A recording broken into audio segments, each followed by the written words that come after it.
દિલ્હી બાદ સુરતમાં પણ હવા પ્રદૂષણનો આંકડો સતત વધી રહ્યો છે। ઓનલાઈન આંકડાની જો વાત કરીએ તો સુરત એર ક્વોલિટી ઇન્ડેક્સ અત્યારે હાલ દ્રશ્ય તમે જોઈ શકો છો 248 જેટલો આંકડો છે એ સામે આવી રહ્યો છે। ત્યારે 200 ની ઉપર જાય તો હવામાં પ્રદૂષણ જોખમકારક કહેવામાં આવે છે।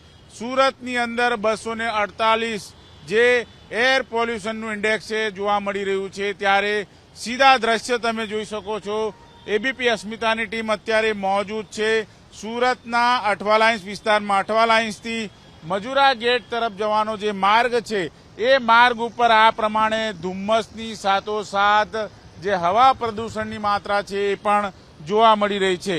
સુરત શહેરની અંદર ખાસ કરીને જે પ્રમાણે હવા પ્રદૂષણના કારણે જે રોગ ફેલાતો હોય, શ્વાસની બીમારી ફેલાતી હોય તેને પણ લઈને પણ ફરિયાદો થતી હોય છે। ત્યારે હવા પ્રદૂષણને લઈને દેશભરમાં લોકો પરેશાન છે। ખાસ કરીને દિલ્હીમાં હવા પ્રદૂષણ ડેન્જર લેવલ પર છે। ત્યારે 200 ઉપર આઈક્યુઆઈ જતા ઘાતક માનવામાં આવે છે। ત્યારે સુરતમાં પણ જે પ્રમાણે 248 એક્યુઆઈ ઇન્ડેક્સ જોવા મળી રહ્યો છે ત્યારે સુરત શહેરમાં પણ પ્રદૂષણની માત્રા ધીરે ધીરે અત્યારે હાલ બગડતી જોવા મળી રહી છે। ખાસ કરીને સુરતનો અઠવાલાઇન્સ વિસ્તાર હોય, કતારગામ વિસ્તાર હોય, લિંબાયત વિસ્તાર કે પાંડેસરા વિસ્તારમાં પણ હવા પ્રદૂષણ જોવા મળતું હોય છે। જે રીતે ડાઇંગ એન્ડ પ્રિન્ટિંગ મિલો આવેલી છે ત્યારે ત્યાં કોલસા, ગેસ અને કાપડ ચીંદીનો ઉપયોગ છે કરવામાં આવતો હોય છે। ત્યારે કાળા ધુમાડાના ગોટે ગોટા છે આકાશમાં જોવા મળતા હોય છે અને એ પ્રદૂષણ સુરત આખામાં ફેલાતું હોય છે। ખાસ કરીને પાંડેસરાની નજીક રહેતા લોકોમાં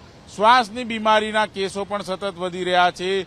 જે જીપીસીપી છે કુંભકર્ણની નિંદ્રામાં જોવા મળી રહી છે। ત્યારે આ પ્રમાણે જે હવા સ્વચ્છને લઈને જે પ્રમાણે લોકોને ખાસ કરીને જે રીતે અત્યારે હાલ ચિંતા વધી છે। એક તરફ સુરત મહાનગરપાલિકા જે રીતે અત્યારે હાલ હવા સ્વચ્છ હવાને લઈને જે એવોર્ડ પ્રાપ્ત કરીને આવી છે, પરંતુ ધીમે ધીમે અત્યારે હાલ જે પ્રમાણે આંકડો જોવા મળી રહ્યો છે ત્યારે જે એક્યુઆઈ ઇન્ડેક્સ જોવા મળ્યું છે 248 જેટલો જે આંકડો છે હવા પ્રદૂષણનો એ સામે આવ્યો છે, જે ચિંતાજનક બાબત છે।